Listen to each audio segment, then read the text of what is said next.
अस्सलाम वालेकुम। Social media के हीरे मोतियों, जब हम कोई चीज़ बनाते हैं, ख़ास तौर पे मर्द हज़रात, तो कई ऐसे लोग जो हैं एतराज़ करते हैं कि ये गलत है, ये है, औरतों का काम है। नहीं, हरगिज़ नहीं। मैं आज स्टू बना रहा हूँ, आप देखें।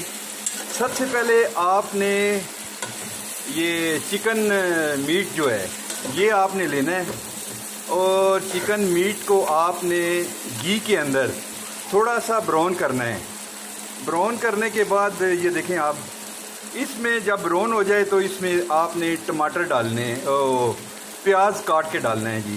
प्याज थोड़ा सा नरम हो जाए तो फिर आपने टमाटर डालने हैं, फिर मसाला जार डालने हैं।